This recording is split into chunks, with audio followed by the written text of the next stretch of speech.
That's the first time I've cooled off in a hot spring.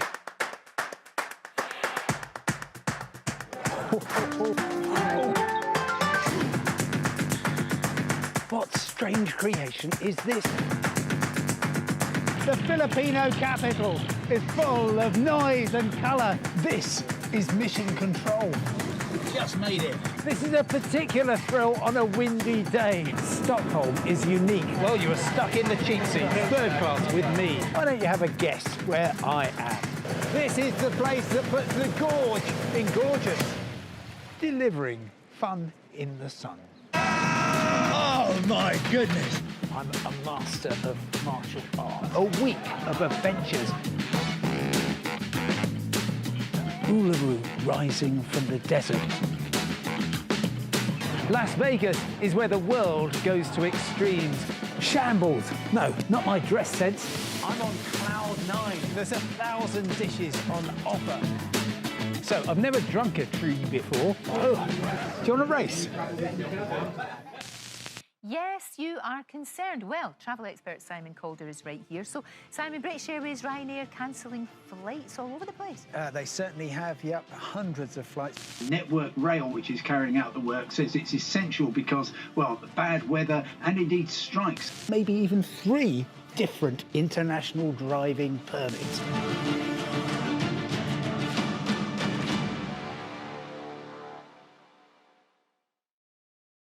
Hello and welcome to a very special virtual event from The Independent. I hope you enjoyed that slideshow of Simon Calder's travels. I'm Annabel Grossman, Global Travel Editor, and tonight we're celebrating Simon's illustrious career as travel correspondent with The Independent, which has spanned 30 years. We'll be hearing Simon's favourite travel tales, getting insight into his most cherished holiday destinations, and savouring his jet-setting travel tips. Simon's journey had humble beginnings. His first travel job was at Gatwick Airport, where he cleaned aircraft for Laker Airways and worked as a security officer.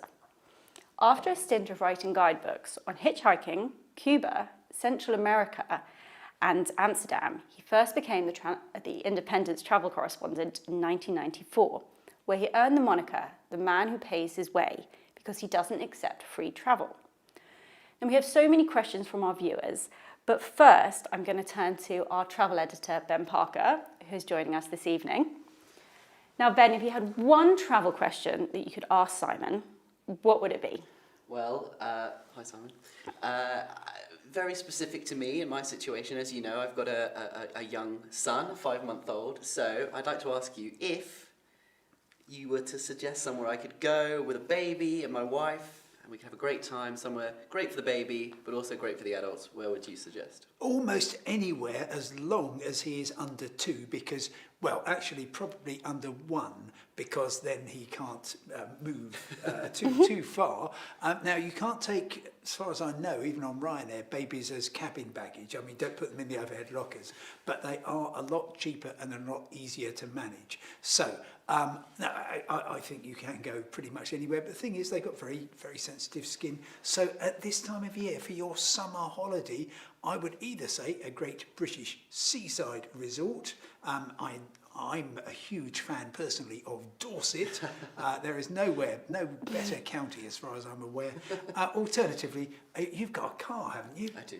See, just drive it in a general direction of probably Dieppe. Well, go over on the New Haven Dieppe ferry. You're not going to get caught in passport queues because the controls are done on the French side, and that's just absolutely lovely. Turn left or right, you find a beautiful campsite, hypermarket to stock up on food and drink. It's going to be fantastic. Lucky you.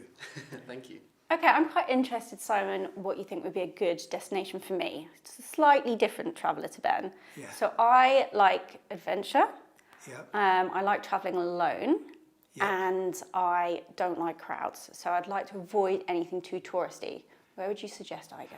Well, you could go to somewhere in the far north. The worst holiday I ever had was on it was an adventure cruise by a company called Adventure Canada, and it was just a disaster from beginning to end. It went from Greenland, which was quite difficult to get to, and it was supposed to be going to all these amazing places on the coast of Greenland and in Arctic Canada.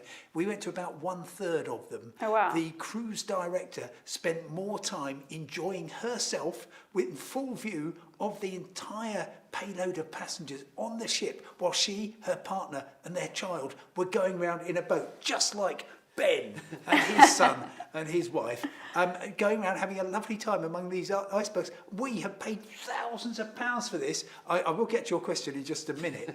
And it was utterly, utterly awful. And I told them afterwards, this was awful, and they just kind of shrugged and said, well, too bad. And I'll tell you what, this also speaks to how nice Canadians are.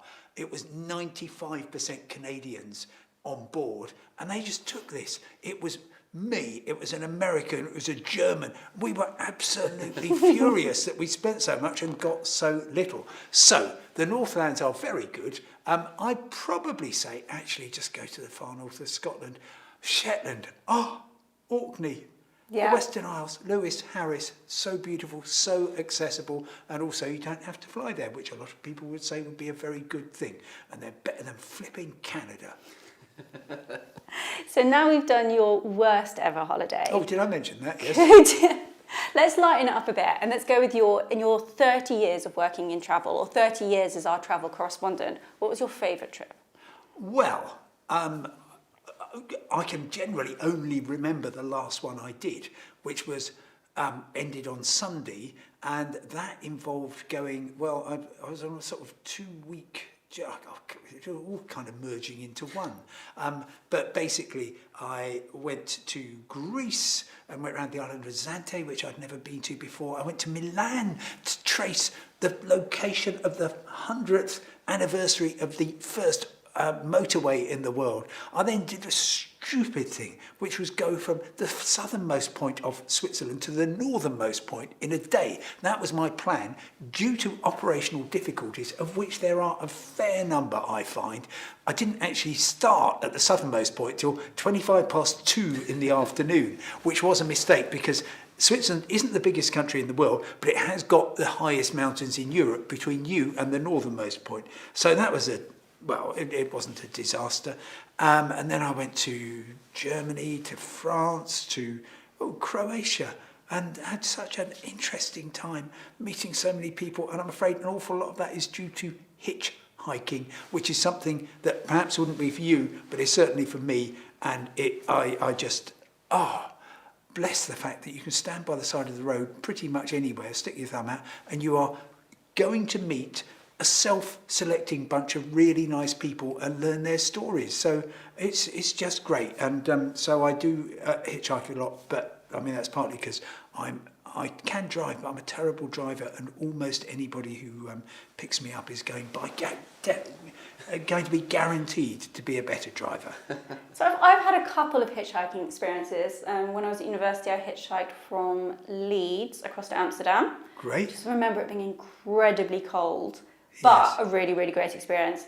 What about you, Ben? Any hitchhiking stories? I've never hitchhiked. Ben, come on, let's go. No, I've never. Next I was going Ben. to ask you, Simon, how much it's changed. Do you think that it's changed in the time you've been here, or is it harder to hitchhike? Is it better? It's right. Okay. So first of all, and we don't want to get locked into hitchhiking because there are literally only 3 people in the world who still hitchhike, and they are me, Tony Wheeler, co-founder of Lonely Planet, and Hilary Bratt, founder of Bratt Guides. And I don't know why we're the only ones. That's and quite I'm really good company. surprised. Perhaps I should join. Look, honestly, it was Sunday. I was in Rovinj in beautiful Istria in Croatia. I've got to get to Rijeka airport because I'm not paying what EasyJet want from Pula. So I'm going to Rijeka, where Ryanair is half the price. But the only bus of the day leaves at 4:40 in the morning, which is a little bit antisocial, so you just have to hitchhike. And I genuinely, all these places, I just think, well, what would you do? And if you're trying to get from the northernmost point in Switzerland to somewhere you can actually stay for the night, there aren't any buses, there aren't any taxis, you've got to hitchhike. So it's just sort of, what else would I do? But I'll take you hitchhiking somewhere. That would be fun. I will take you up on that invitation. Right, okay. So it sounds like you've had plenty of interesting experiences, lots of ups and downs. After 30 years, you still get excited about getting on a plane, going out hitchhiking, waiting on a train platform. Oh, so exciting, not least because travel is so much better compared with what it was like in 1994. I was going to say everything has got better. Some things haven't. Airport security is more of a pain. But in terms of choice, cost, safety, which I would say are three pretty important things, everything is better. And of course I get excited. And I love flying. And I'm sorry, I like being on trains as well. But there you are, just you can travel far and wide in Europe, despite what we've done to ourselves with Brexit.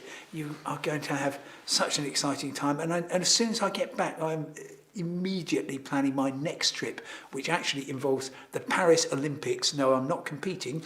And then getting across to Canada and trying to do some quite challenging things like get to a part of, the worst place in the world. I'm sorry, we will stop talking about hitchhiking. No more. It's the last hitchhiking thing. The worst place in the world for hitchhiking, bizarrely. And I haven't got it in for Canadians here at all. I love Canadians. But Nova Scotia is where... one of my favourite places in the world. I know, it's absolutely beautiful. But don't hitchhike. Don't hitchhike. And I'm not an axe murderer. But again, the nicest people in the world. So yeah, exactly, yeah. So I almost sort of want to go there in order to see, is it me? Is it the Canadians? Should we send Ben as well? You can be the test. Maybe you'll get around nice and easily.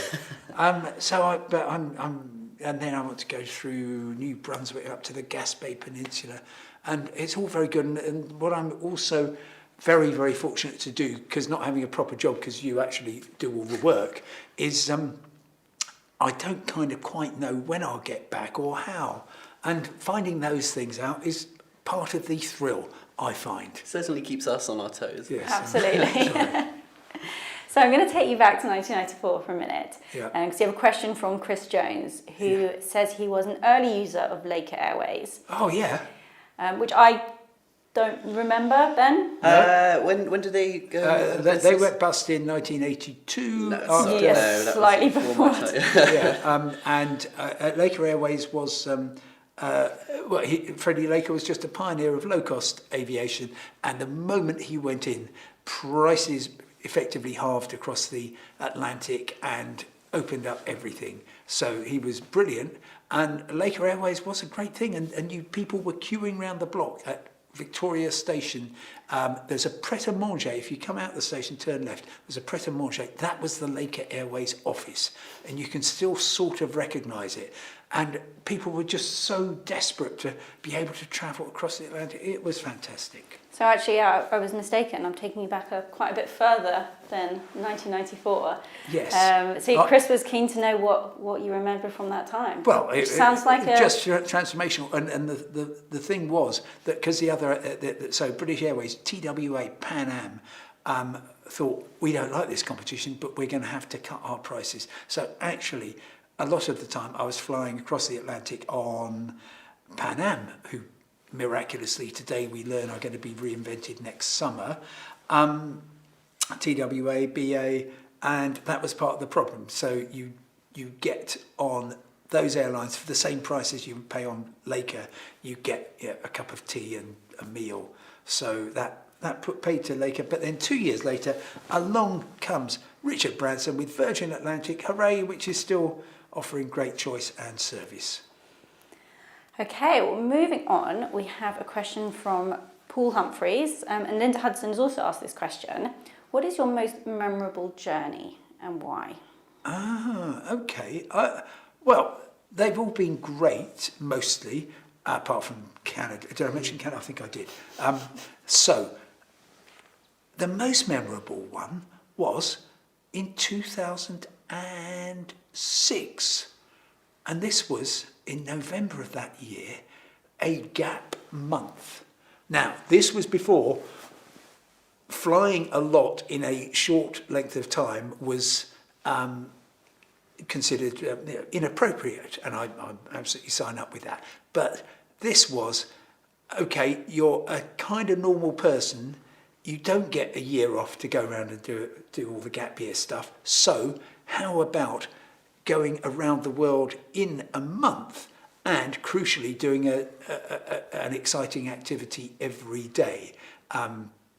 And so I went from, let's see if I can remember it very, very quickly. I went from London to Dubai, where I could go skiing in Ski Dubai and then swimming 10 minutes later, to Mumbai, where I went, I think, on a Bollywood set, which was quite an experience. And the whole thing was to have these great experiences. Singapore, Darwin, and going to National Park, Litchfield National Park, just south of Darwin, absolutely beautiful. Sydney, doing the Harbour Bridge climb, which is great. Yeah. New Zealand, where I did a bungee jump, and I'm absolutely terrified of heights, completely. But the thing is, if you're bungee jump working, is one thing I wouldn't do. Well, yeah, but if it's your job, you kind of have to. So yeah, there you are. You just do it. Then the absolute highlight was Latin America, starting with Easter Island. Oh, just the most blissful place on earth. And then Chile and Argentina, doing Cruce de Lagos, which is the great route through lakes and mountains and so on, crossing the border from, I'm going to say Puerto Morales, don't write in, to Bariloche, and that's a great adventure. Buenos Aires, where I tried to tango, and unfortunately made it too much like a kind of dangerous contact sport. And then, across to Uruguay, wonderful. Morocco, all the way through Morocco on the Marrakesh Express, and then into Europe, along the Spanish south coast, then north coast, and then into Paris, up the Eiffel Tower. It was November, nobody there. And then finally, you could fly from Caen in Normandy to Shoreham. That's just one of the 1 million air routes which have come and gone. And finally got back 1 month later, about £2,000 poorer in terms of how much I spent. But that was very special. All in 1 month. Sounds amazing. Yeah. It sounds incredible, Well, I'd quite like a gap month. Yeah, well, you can have a gap month, but just get around Dorset. So you're very passionate about a lot of the destinations you visit. Is there anywhere that you haven't felt comfortable or you would avoid visiting again? Probably the transit lounge at Kuwait City Airport. Not for any great reason other than, this sounds terrible. You're going to struggle to get a drink. I mean, obviously, that's good. I salute abstinence. And you've flown in on Kuwait Airways, which isn't the greatest experience, and you've got a 7-hour wait for your next flight. So, but apart from that, I think everywhere's been great. Okay, so this is actually a question for both of you. It's from Jackie Pears. Is there one thing that you would never travel without, aside from your passport? Yes, and it's very straightforward. So I will take 2 credit cards, because typically one will bounce or not be accepted. I'll take cash, significant amount of cash, because that generally will get you out of most scrapes. I will take a change of clothes, because I'm always just complying with the baggage rules, and so I always just wash as I go. Toothbrush and razor, and that'll be it. We've slightly gone over the one thing, but we'll give you a give you a whole bag. Well, one thing, I don't know. I think maybe a well, I suppose you would have to just say cash. You just say money. Yeah. Ben? Well, I mean, yes, assuming I've got a change of clothes and money, very practical, Simon. See, I was going from the fact that I'm a romantic at heart and I have to have my AirPods or earphones because I need to have them in and pick the right song when I'm walking around to frame the scene as I'm going. That's wrong, Ben. It doesn't matter if I can't pay for the beer. I'll work in the kitchen and I just need to be able to have that moment. That's so wrong. I mean, is that because you object to Ben being plugged in? Yeah, because And I think this is something that I'm right. We're probably going to have to arm wrestle about this. Yeah. So, I think that I'm a huge admirer of AirPods when I'm walking around the city of London, where we're lucky enough to work, because I kind of know it. But whenever you're anywhere abroad, you want to be hearing the sounds, but not least because you're going to get run over by some mad driver. You want to hear what's happening in the market. You want to hear the cacophony, the church bells, I do. the bird song, I do. all of those things. But I like to do a bit of both. Throughout the day, I might do that, but then I want to have an aimless wander with my soundtrack. Okay, and what is top of your soundtrack? I was going to say, what do you create your soundtrack depending on the city? It very much or depends on my mood, which can be influenced by Oh, the city. give us one. At the well, to give you an idea of my mood today, I've been listening to lots of Nirvana. Have you? So yeah. That's a bit because you weren't even born when Nirvana was invented. It's true. Yeah. Is that to go around Dorset? No. If I'm down in Dorset, it's probably a bit of Jack Johnson. Bit of a Jack Johnson, could have guessed. Right. Well, what are you going to be listening to, by the way? What I And you have to judge on whether Well, so AirPods in or I'm out. slightly leaning towards you, Simon. If I'm walking around London or if I'm on the train, I'll always have my AirPods in. But I tend to always be kind of plugged out when I'm walking around somewhere new. Because what I often do when I get to a new place is go for a run. And I'll run around the city or around the town just to get to know it. Because you cover a lot of ground quite quickly. You see quite a lot and you get a real feel for the place. But you still got your luggage. I mean, that's quite... I drop my luggage off at the hotel. Oh, okay, all right, fair enough. Yeah, okay. Stick my suitcase behind you. with a wheelie behind me. Yeah. But what I always travel with, and I get anxious when I don't have, is a book. As I find that I'll get much less stressed out by a delay or anything going wrong, or if you're in a not very nice hotel, or if you're in a town that you don't like, if you've got something to kind of take your mind off it. It's quite stressful, isn't it, when you're at the end of the book and you're going on holiday and you're like, do I need to bring another one? Do I not? I have been known on a backpacking trip to take half the book.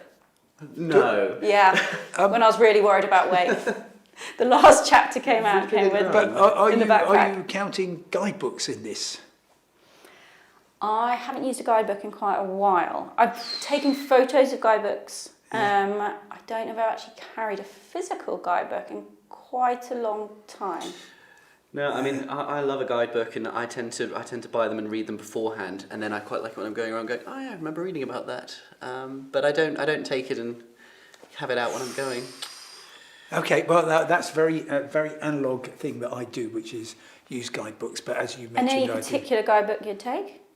Well, if you lined up Dorling Kindersley, Brat, Rough Guides and Lonely Planet, I'd probably go for the Lonely Planet because they tend to have the best maps. So it's simple as that. So you'd use a physical map rather than a Google Maps?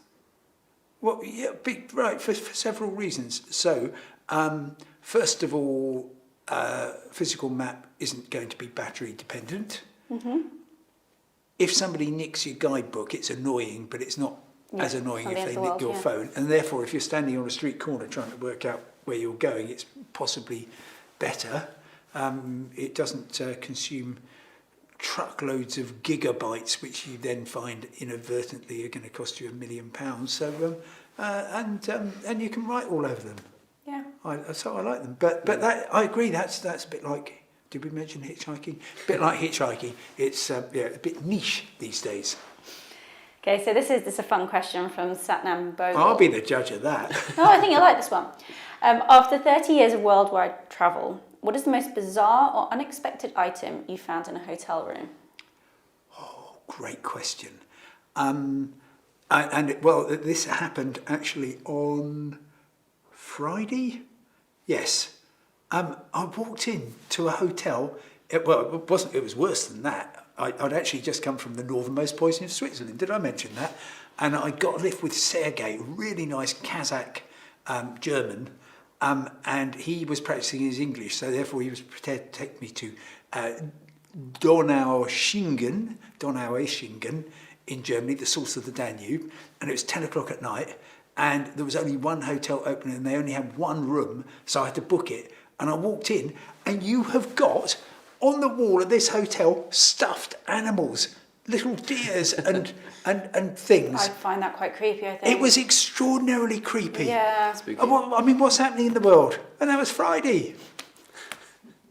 Fair Ken, any strange items in hotel rooms? No. Unexpected items in the Yeah. bedding area. Not yeah.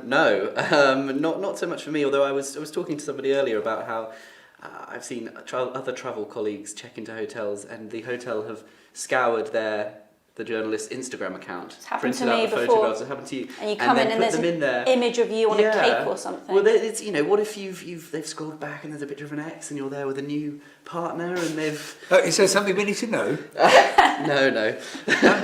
Right. Oh, goodness. And also, sorry, if I can have another go. You're allowed, yeah. People. I quite often find that I go into a room and there's people already occupying it who I don't know. So it's not your hotel room, or you've been checked into the same and this hotel happened room? at the adults only, I think it's called the Weinmaster in Berlin in Oh, wow. March. Okay. And that was the only hotel room in town. It would cost me €300.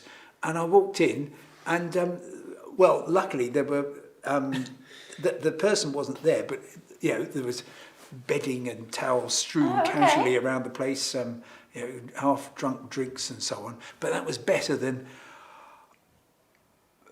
earlier. I think this was in Spain, in Palma, near the airport, where clearly I was allocated a room where people were enjoying I guess, a holiday romance.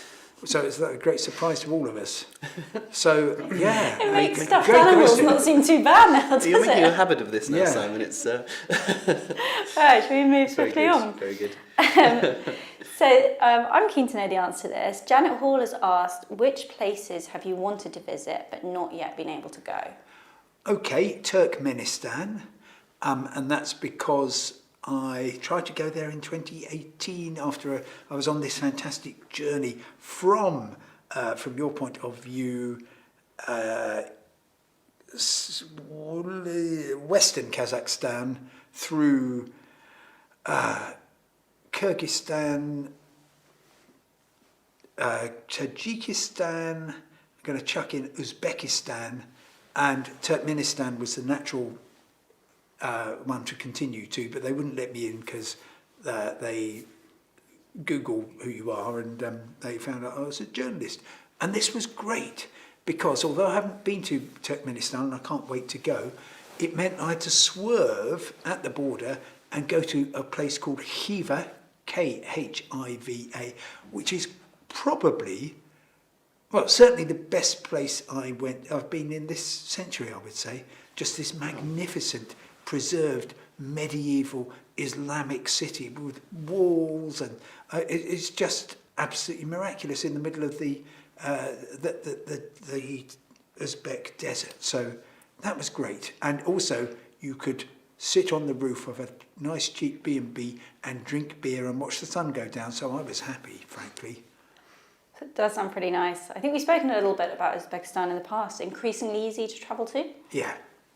You don't need, I had to, when I went, and this was only 2018, you had to go to the Uzbek consulate in West London, and they would say you must take cash money and this piece of paper to the Barclays Bank on the corner of Notting Hill, pay that in, and then bring back the proof, and then we will give you a visa.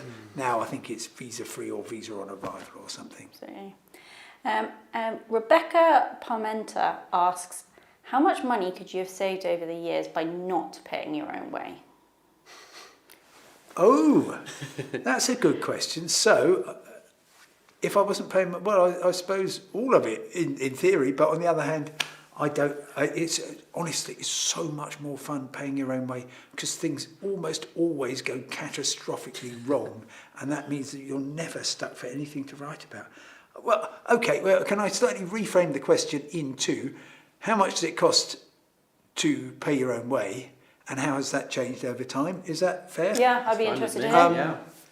So it's got cheaper, much, much, much cheaper, not just relative to price levels in general, but just overall. So, yeah, if you go back to 1994, I guess I was spending about £10,000 a year on travel, and now it's probably closer to £5,000 a year on travel. And that's a significant number of trips. Yeah, and if you wanted to, in 1994, it was really, really, really difficult to EasyJet didn't exist in those days, to keep the cost of a trip down. And going to Italy or something, they just say, well, you want to go to Rome, that's 250 quid. Of course it is. And you'd be thinking, well, I don't want to pay that much, but you had to. Whereas now, if you think, well, 250 quid, I'll go on a wet Wednesday in November and it'll cost me 40 quid. So, yeah, it's got much easier, and that's why so many things have got better. Can I just ask? It might be a bit of a nerdy journalist question, but with Well, you are a nerdy journalist. Right, yeah. With how the way things have changed, and I was thinking of also the cost associated with it. When you were out on the road in, say, the mid to late 90s, how were you filing copy? How were you filing stories? That's a great question. Because it's so easy now, isn't it? As long Okay, as you have so Wi-Fi. it was just right. We knew about email in 1994. But it wasn't. It was so uncommon that, for instance, in the late 1990s, lots of people were filing by fax. They would type their copy. They would send it by fax. You would then get somebody taking their paper copy and retyping it.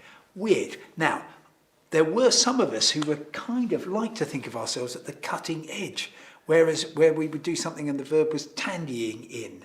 And you would get your laptop and you'd get special connectors and you would dismantle a phone. And I did this quite a lot in Russia, because I was in Russia quite a lot because of complicated reasons, not involving spying. And you would take the phone apart and you would know which wires you had to go for. You would dial up London. You would tap in, you would order, and you were doing this on sort of quite basic kind of code things. You'd order it to send your copy over, and then you get all the beep, beep, beep, beep, beep, and then you get a message back saying it's arrived, and that was great. You couldn't really communicate with the office to the extent that when you were away, you generally had to call the office twice a day from a phone box to make sure nothing much had happened that you needed to know about. And what's a phone box? Exactly, yeah. And then gradually things sort of started to improve, but it was all very analogue, and but you kind of coped, and then email came along. That Quite tricky to make edits, I'm guessing. Yeah, well, I mean, and again, here we are. We're able to edit right up. Well, I was going to say right up until publication. If we want to edit after publication, but much better just send what you got to send and make it all in one go. And sometimes you couldn't even do that, and you had to phone in copy, and you'd speak to a copy taker who was somewhere weird in Yorkshire. Sorry, Yorkshire. I mean Wetherby. That's right. And you'd be dictating your copy over. Oh gosh. It was, what weird times. Why would you ever want to do that? So I have another... Good question. Another technology question. Is anyone still able to travel independently without a smartphone? Yeah. That's from Christine Dakin. Yeah, and I would actually recommend travelling without a smartphone. The issue is when it comes to airlines, who was I flying with the other day, needing you have to pay extra to get it printed, don't you? Or is there one of them? Sometimes you need to have your boarding pass on an app now. Yeah, or you pay more. Well, I generally can get them printed out. I mean, stay at a hotel, they'll print them out for free. True. Generally, in Morocco, Morocco, for example. Hard to find a printer, yeah. Sorry? Hard to find a printer now. Well, no, but in Morocco, for example, where you have to have things printed out, Yeah. you just go to your very nice hotel, beautiful one in Casablanca, and they will print it all out for you, and off you go. So a smartphone, I think travelling in an analogue fashion, and I mean, of course, Race Across the World is... has the idea that that's what you're doing, but it also makes you ask people, and that's so important, just to ask people, because guess what? Spoiler alert, not everything on the internet is true, and that particularly concerns travel. So there I was, part of this crucial journey across the Istrian Peninsula. I knew there was a train coming to this station in the middle of nowhere, because Mr. Google had said, yep, that train has just left the station down the road, Pazin, I think, which is a beautiful town, by the way. So I thought, well, Mr. Google knows, and then I realised, actually, Mr. Google said, oh, it's arrived at the station you're waiting at, and it's left. And I thought, you're making this up, pal. And I wished at that stage I didn't have a smartphone, and instead I just asked the locals, who would have said, what, a train? No, we saw one 10 years ago, but there haven't been any since then, pal. So therefore I was back on the road again and got a lift with a very nice lady who took me through the tunnel to Rijeka. Thank you. And Ben, Sorry, oh probably God, we're on lemon hitchhiking again. back to Sorry. hitchhiking.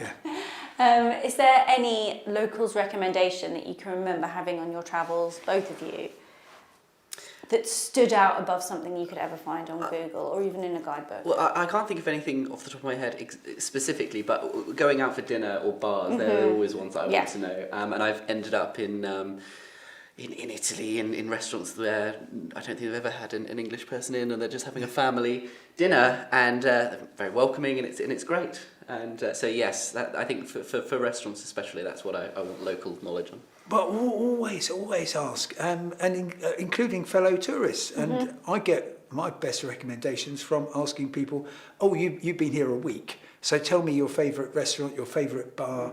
And again, on Sunday, I think this guy just said, all right, rent a bike and cycle around the edge of the coast into the national park. It's great. And it was, and I did. And I bumped into him later and I said, thank you. Okay, we're having a few questions on the future of travel. Gemma Martin has asked, do you see climate change having an impact on how people go on holiday?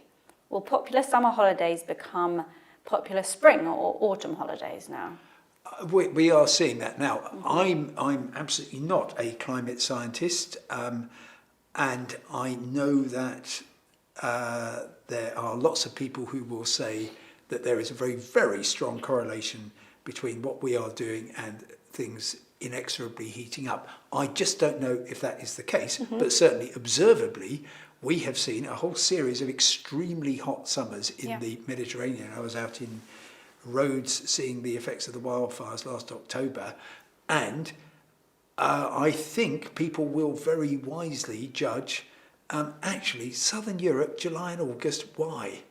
And I think that's actually quite long been the case, but so many parts of Northern Europe are beautiful then. And go in May, go in September, when, by the way, the Mediterranean is much warmer than any other month of the year, because it's been cooking all summer long. You're going to have a much better time. There's going to be fewer crowds. It's not going to be hot. I mean, last year we were hearing in Rome the authorities saying to tourists, do not go out between 11:30 in the morning and 6 in the evening. So, yes. Quite a long time to spend in your hotel when you're on holiday. With your stuffed animals. And where would you recommend travelling in Northern Europe then? Oh, well, Eastern Europe, so the Baltic very much. Poland, Lithuania, Latvia, Estonia. When we are once again able to travel to Russia, then Kaliningrad, which is between Poland and Lithuania, strongly recommended. Of course, you can go to beautiful Helsinki and Stockholm and Copenhagen and Oslo, but only if you've got £1 billion. A little bit more expensive. Yeah. So how about Jordan? David Robinson has asked whether you would recommend a trip there at the moment, bearing in mind instability in the Middle East. Oh gosh, yes, and this is a really, really good. Well, not right now because it's July and it's going to be blooming hot. Very there. hot, yeah. I would start thinking probably second half of September. It would be absolutely great. And here's an example of what tourism can really do. That's great. Absolute force for good, creating jobs, transferring wealth from richer countries to poorer countries. It is a very benign thing, and unfortunately, countries, including Jordan, become absolutely accustomed to it. Of course, any nation is going to have an industry which adapts to the market, And the market was very much, we love Jordan, we love going to Petra, we love calling in Aqaba and with our cruise ships, and those simply aren't calling. So now it is a really good time to go there. You will do a power of good and you'll have a great time. So I think that's quite a good jumping off point to ask about another question on the issue of over-tourism. And I know it's something that we've all discussed quite a lot recently, and how to be a responsible tourist and where to go. How do you tackle that issue about making sure that you're travelling to the places that want tourists and will benefit from tourism? Well, because almost everybody everywhere in the world does want tourists, quite rightly, because they are the closest that any country can get to free money. But it's and it's almost a kind of self-balancing thing. So I'm all in favour of anywhere which feels they've got too many tourists at the wrong time of year, whether that is the far north of Scotland, where they've got huge problems with people turning up in their motorhomes, having stocked up at Tesco's in Inverness, and they're not spending any money along the way. All they're doing is just clogging up the roads of this magnificent journey around the far north of Scotland, all the way to Venice, where I was on the day that they brought in the tourist tax. I thought €5 wasn't enough, frankly. If you're going to say to people, come back in November, you need to charge them a lot more than that. So all these levers are there, and you just think, well, I mean, I happened last July, for complicated reasons, to find myself in Rome in July, walking from, I'm going to say, Termini station to St. Peter's Square, and it was just absolutely a crush of people. And you're just thinking, they're not having a nice time. The locals aren't having a nice time. I'm not having a nice time, even though this is one of the most beautiful cities on earth. I'm coming back in February. Yeah. And how about you, Ben? Where would you go to avoid the crowds? I've always tried to find places slightly off the tourist map. I mean, I think what Simon said is really important, because when it is that busy, nobody's having a good time. That's the problem, isn't it? And then you come away thinking, oh, Rome is horrible, Rome is that one. That's just, it's too many of us all at once. In terms of an actual place, I've talked to you both about this already. I had a great time recently in Varna in Bulgaria on the Black Sea, which isn't on the top of everyone's go-to list, but it was sunny, it was affordable. I just had the best time. And there's new flights from the UK out there. Very good. Just one quick thing. Lots of people love staying in Airbnbs. I like Airbnbs where you are genuinely staying in somebody's house and they've got a spare room. That was kind of the slightly hippie way that the whole concept came about. And I welcome that. Of course, I welcome choice and competition and new innovations. That's all great. But now it's just become industrialised. And I think one reason people are rightly cheesed off in Barcelona is because whole apartment blocks have been sold to investors who aren't going to rent them to local people. They're going to pump them all out on sites such as Airbnb, and you're trespassing on their space. And it's much, much better to stay in a hotel because, guess what? We built this so tourists could stay in it. So off you go and stay there. And we speak a bit about when you go to a country, spending money there and investing in them. How would you pick your hotel? Would you avoid a chain hotel and go for something smaller and locally owned, or would you just pick the cheapest hotel? Oh God, don't talk to me about cheap hotels.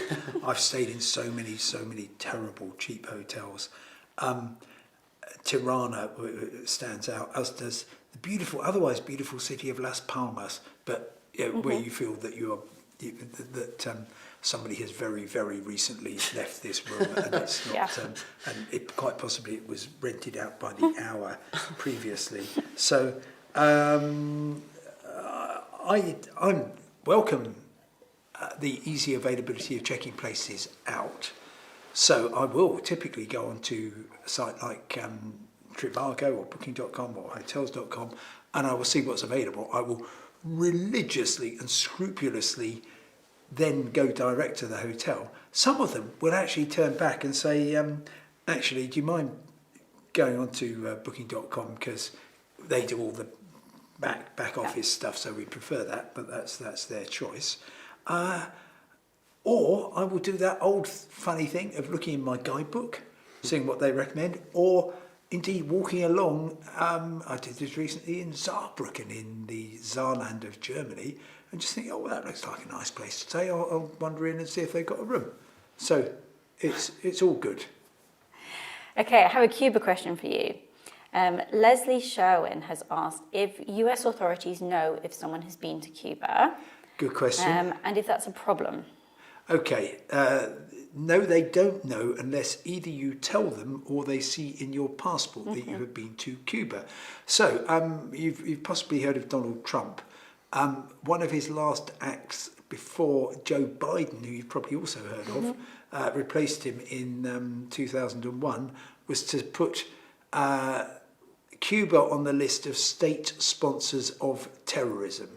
Now, there's so alongside Iran, for example, and North Korea, which I believe probably are state sponsors of terrorism. Cuba, I don't think, is. Anyway, Joe Biden has chosen not to reverse this, but it means that anybody who says they have been to Cuba since January 2021, or the Americans' notice has been there, cannot get an ESTA for travel to the US.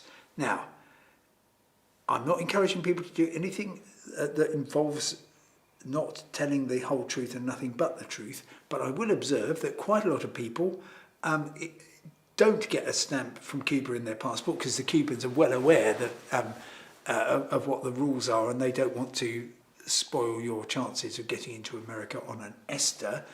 And then the other thing is that people maybe who did have a Cuban stamp have got a new passport, and there's no way the Americans would know unless you told them, because there is certainly not a data link between Havana and Washington, D.C. containing the evidence that Benjamin Parker has been to Cuba, and you want to watch him when he tries to get into America. I'm not suggesting you've ever been to Cuba. Well, if I had, I wouldn't be telling. Exactly, yeah. Okay, we have another question here from Richard Morris. He is asking, how far ahead should I book flights for New Zealand? Or I guess any long-haul destination, when would you recommend actually booking? Well, certainly before you get to the airport. Okay, that's a well, start. not always, but I generally, last time I went to Australia, oh gosh, it was COVID time. It was COVID time, it was stupid. Sorry, it wasn't stupid. All these rules were great, and we loved them and we respected them. But you had to have a COVID test in order to get into Australia. And obviously, I wasn't going to book a expensive old ticket to get to Australia until I'd had my COVID test, because otherwise it would get very messy. So, but I think generally, I would for Auckland, I'd certainly probably book the day before. I did this recently, and it actually worked out quite well for me. But I remember you warning me just beforehand that it could all go very wrong. It could, and we're not talking about Christmas and New Year, although actually I suspect that you would still find ways in. But if you take Auckland, for example, there's several ways you can get, well, many ways you can get there via Asia or whatever. So, in particular, you will find close to departure, three kinds of airlines will often come in with really good prices. Cathay Pacific, United going westbound via the US, and then miscellaneous Chinese airlines will come in. So I'd probably say the day before, yeah. But crucially, of course, that is if your sole aim is to get to Auckland. I would much rather build in a stopover somewhere along the way. I mean, you go to the other side of the world, so you can stop almost anywhere on your way there. So, and Singapore, Hong Kong, great. I'd say Bangkok, not quite so great. Seoul, really nice place to stop over. Tokyo, of course, absolutely marvellous. So, generally, long haul flights behave very, very differently from short haul flights, whereby short haul flights, they love putting the price up until just before you go, and they're not generally going to cut the prices substantially to fill their seats. Okay, I'm really interested to hear your answer to this one. Janet Thompson has asked how you would handle a reclining passenger in front of you on a flight. A stewardess suggested to her that she recline her seat as well. What's the etiquette on reclining your seat on an airplane? Okay, well, there is only one etiquette, and that is that you have to turn around. No, you don't need to go around there. People can imagine. You need to say, "Excuse me, I'm going to recline my seat if that's okay," because they quite possibly got drinks and a screen or whatever they're trying to do, and they'll probably go, "All right then," and then you do slowly and gently recline. Okay. However, I've noticed most people don't do that, and suddenly you will just be aware that this seat back is coming towards you. But there we are. We're all people, and that's why it's great that budget airlines don't have reclining seats anymore. It removes the problem, and it removes complication as well, because you haven't got to have a reclining mechanism, so there's fewer things to break. So things anyway. Would you say anything if somebody reclined and you didn't? I'd probably go. Oh yeah, that's about it. Passive aggressive, yeah. I'd just sit there and fume with a smile on my face because that's what you've got to do. Well, yeah. Imagine having a confrontation with someone and then you've got a 12-hour flight. No, no, thank you. I mean, it is sort of there, right? You know, if you've got a recliner button here, and you think I'm going to recline, you can just do that. You get flying backwards, yeah. Yeah. I mean, it's in a sense that we're getting into philosophy here, but that bit of space between there and there is technically theirs. You think it's yours, but it's theirs. Right. Should we get on? I was going to say we could go. There's quite a few questions I have on travel etiquette, but I don't think we've got time for them today. Stephen Harding has asked whether you have any money-saving tips when you're travelling solo. Well, yeah, don't spend very much money. And how? It's my top money-saving tip. How do you avoid spending much money? Where do you find cheap accommodation? Where would you eat? What destinations would you pick? Okay, fine. So because it can be a little bit more expensive. So it's all about where and when, and anywhere east of what we used to call the Iron Curtain before pretty much any of us were born, is always going to be cheaper than anywhere to the other side, to the west of the Iron Curtain, and that includes East Germany and Poland and all ex-communist states to Bulgaria, indeed Moldova. And so those are going to be cheap. Travelling outside school term is going to be cheap. But then once you're there, don't rent a car. Partly it's not a great thing to do environmentally. Partly it's dangerous because, well, I'm sorry to say that road accidents remain, and they were in 1994, the leading cause of death for British travellers abroad. Partly because it's much more fun on public transport, and you can normally get around fairly cheaply. And then there are, within that, if you're in Italy, for example, you've got competing very good high-speed trains, or you've got the slow old Trenitalia ones, which will cost tuppence and give you a nice bit of slow travel. Okay, and we have a question from Martin Kielik, who has asked, in all your years of travelling, have you ever fallen victim to a scam? Oh, yeah. How have travel scams developed over the years? Oh, they're very, very, very nasty, yeah. So, I mean, most of them are kind of mild scams where you are tricked out of money because you don't know what the score is. And so that will typically be at an Indian railway station, where you will find that there's 17 people who come towards you who say, all the trains have been cancelled, you've got to get this car which is going your way. And you sort of think, well, they're the locals, they know what's going on. So, yeah, but that's a very analogue scam. It's online scams which are much, much worse. The one where you complain on a social media site like X, formerly Twitter, and they will, and I do this to sort of smoke them out. I would send a little message to EasyJet saying, flight from Gatwick, when should I check in?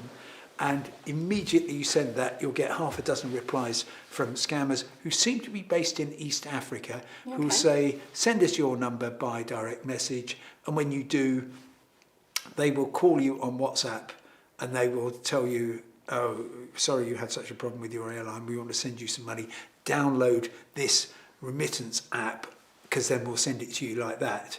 And then they say, tap in this code, and this code happens to be sending them £1,000 in Kenyan shillings.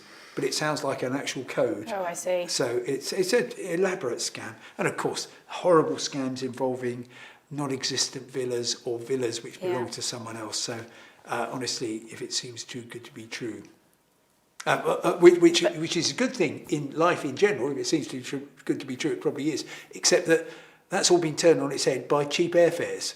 So if you can fly to... Sometimes it is just that good. If you can fly to France, as I did a couple of weeks ago, for less than the air passenger duty that you know the airline is having to pay, that seems just wrong. And it must be a scam, but it isn't. It's just brilliant. Okay, so we've only got a few minutes left. Oh, no, have we? So... Oh, crikey, we have. You're right. I'm glad somebody's paying attention. We want to finish on a quick fire. Oh, so right, you can't okay. think too much about these questions. Okay. We just want your instinct answer, okay? Right, okay. All right. Heathrow or Gatwick? Gatwick, I was born there. Train or plane? Train, but only for shorter distances. Fair. Spain or Portugal? Portugal, I think. Very exotic. Okay. New places or returning to previously visited? New places. Too many places right. to go. Brexit. Good or bad for travel? You don't need to elaborate. 98% bad. We'll be interested to hear about that 2%. Maybe we'll save that for another event. Solo travel or in a group? Solo travel, but that's because I'm so antisocial. Oh, Devon or Cornwall? Devon, I'd say. Okay. Yeah, okay. Well, I mean, we don't want to get Yeah, that was into an a fight. instant one. Let's go. Okay, but Dorset above Dorset both of those. trumps Yeah, all. thank you. Yeah. LNER or Avanti West Coast? Probably LNER, yeah. Depends on the fare, though. Okay. River cruise versus ocean cruise? River cruise, much more Yeah. interesting. Window or aisle seat? Window. Ben? Correct. Oh, sorry. Can I know we're running out of time. Window if it's daytime. Aisle if it's overnight. Ooh, I don't know if I go different. I think I might go window overnight because it's easier to sleep. Window every time, AirPods in. Yeah, you and your AirPods. Why might if you need to go to the toilet Yeah. though? Anyway. I'd hate to be your AirPods. Winter or summer road trip? Autumn or spring? Okay. Ben? Summer. City break or beach holiday? City break or mountain? Okay. Ben? A beach. Headphones in or out? Out, always. You don't have to answer this one, it's fine. Missed flight or lost luggage? Lost luggage, but that's a sort of trick question because I never check anything in, so I wouldn't have anything to lose. I think I'll take missed Missed flight, yeah. Really? Missed luggage is distressing, yeah. No. I'm I going to lost- write this down. That's mad. How can you Missed flight. I've actually had some quite nice experiences Yeah. being stuck in a I city. like that. Right, crikey, And I've sorry. learned much from you about how airlines need to look after us, of course. So.